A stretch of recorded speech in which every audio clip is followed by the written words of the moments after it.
administration. He is the driving force behind the Olongapo City Convention Center and the Olongapo Marching Band. So please help me in welcoming Mr. Marlon Bravo.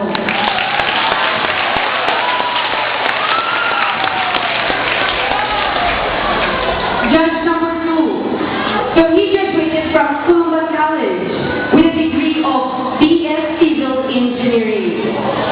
He is the focus and purposeful or purposely driven site officer in charge of Petron Subic Square. Join me in giving a warm welcome to Mr.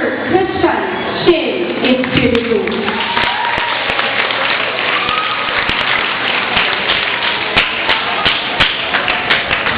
Judge number 3.